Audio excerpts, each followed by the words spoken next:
This is Bob Anderson from Factory Direct Modulars. I want to do a presentation to try to discuss the difference between the financial decision, the straight by the numbers difference between buying a manufactured home versus an off-frame mod.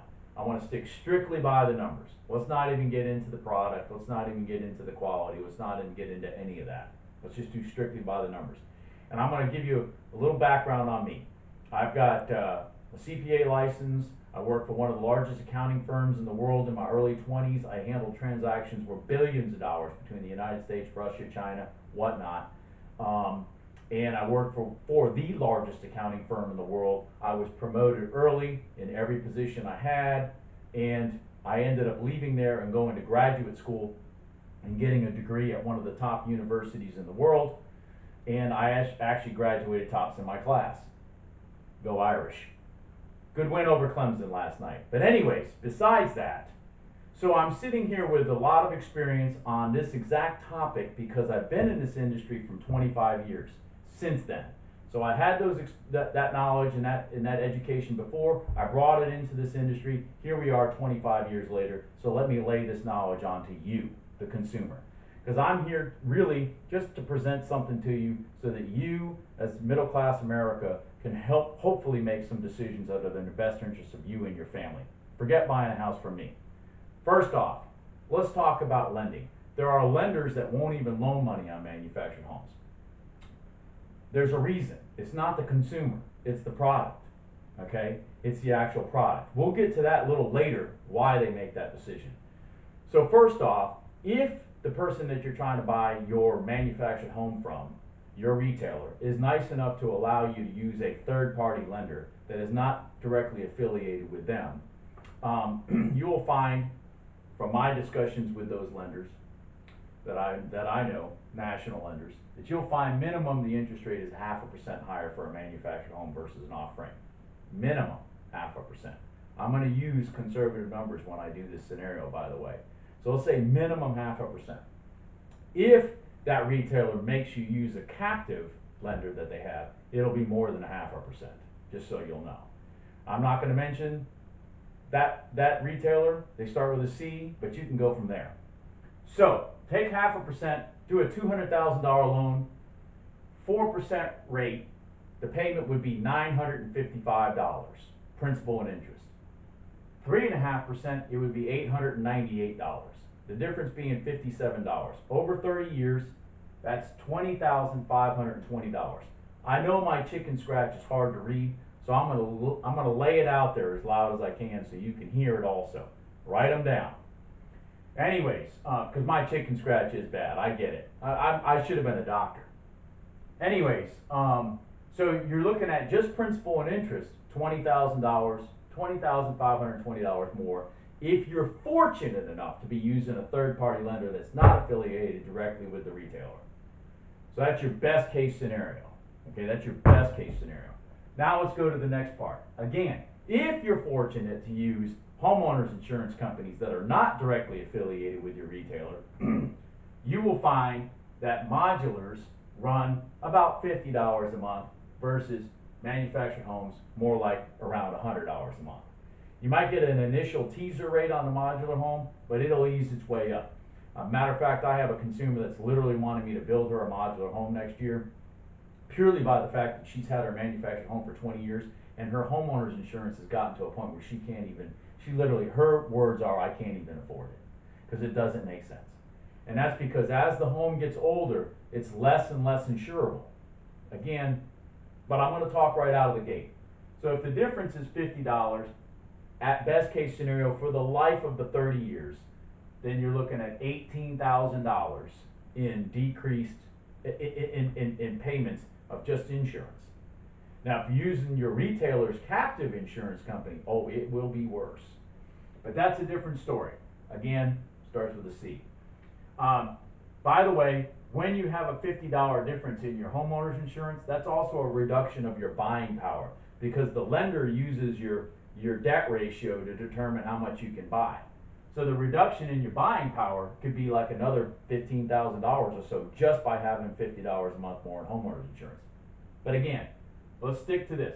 So we went from $20,000 in principal and interest. We're at $18,000 just on homeowners insurance. Now let's get to utilities. I build these homes all over North Carolina, South Carolina, Virginia, whatever.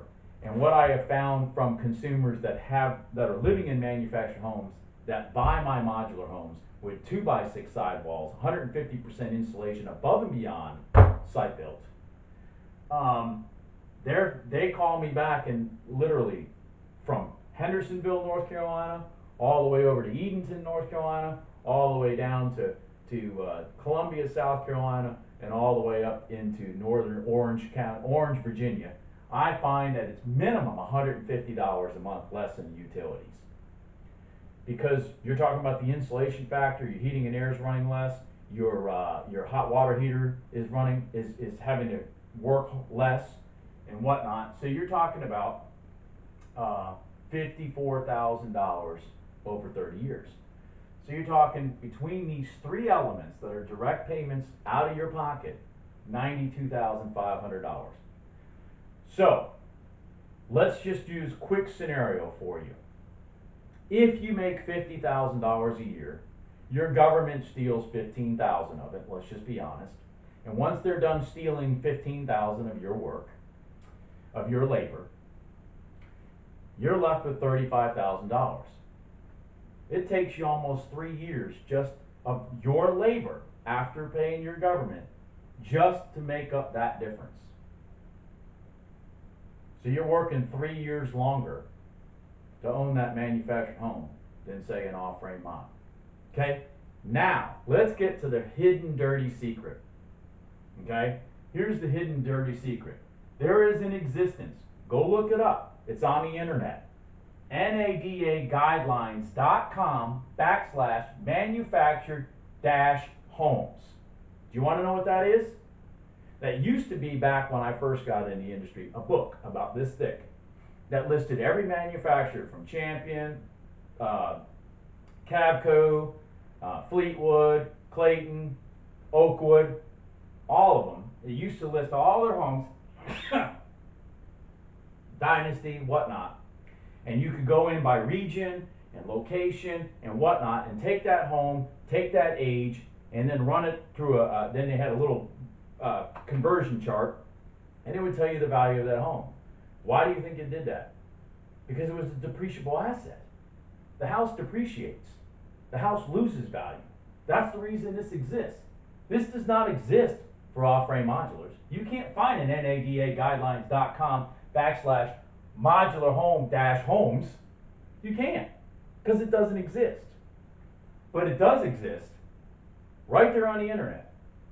So I'm gonna riddle you some exact examples of this that I've gone through in just in the last year. I have one consumer that had bought a single wide 76 footer in 2011 for $67,000. I sold it for him 8 years later for $27,000. That was a $40,000 loss in 8 years. $40,000 loss in 8 years. By the way, the damn thing was in perfect shape. It really was. It was beautiful. Considering. Then I've got a customer right now I'm getting ready to build a house for in the mountains.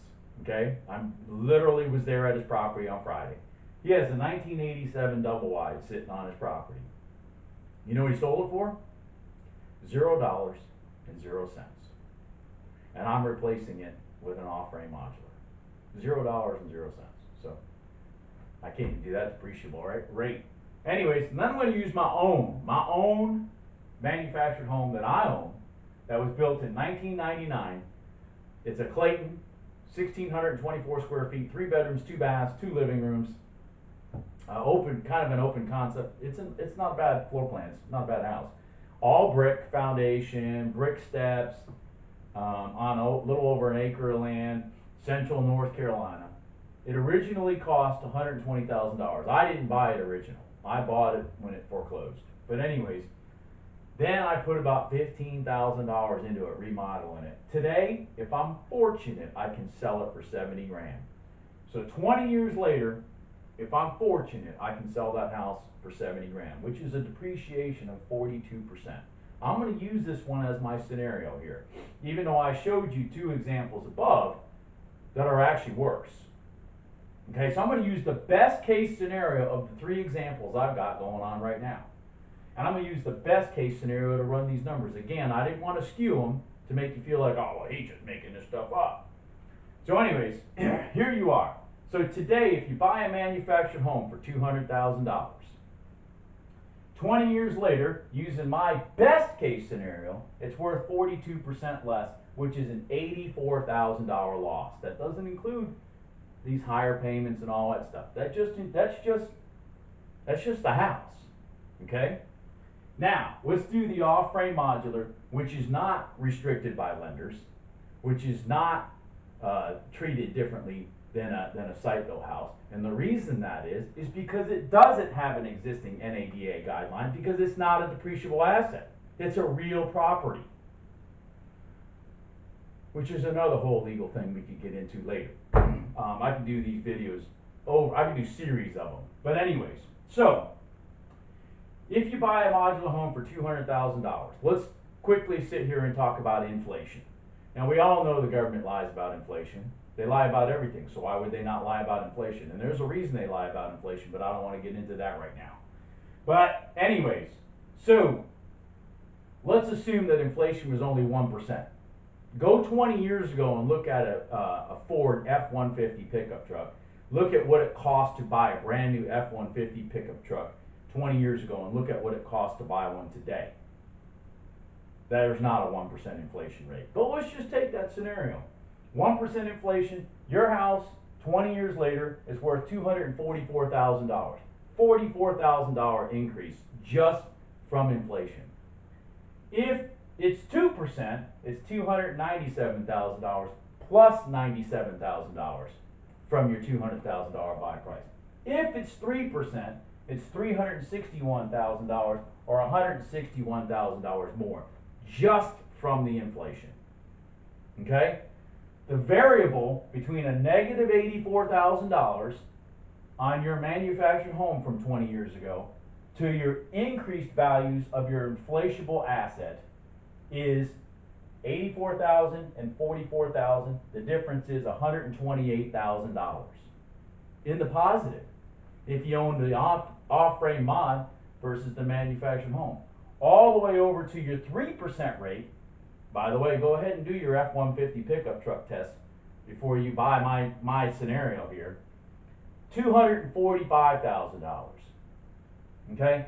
So take these two variables, 128 to 245, and take into account your $92,000 that we already discussed up here, and see that your difference is $220,000 one direction to $337,000. That's your range of making that decision today versus buying a manufactured home versus a modular home. So, I'm going to ask you this question. Can you truly afford to buy a manufactured home? I don't think so. But anyways, that's your lesson for the day. I hope it is useful for some of you. I have a passion about this because I really want people to make a good financial decision. Again, doesn't matter if you buy a home from me. It really does not matter if you buy a home from me. But it does matter if you get caught up in the web of a certain organization that'll lie, cheat, and steal from you and take your wealth from you for the benefit of others. Talk to you later. Thank you.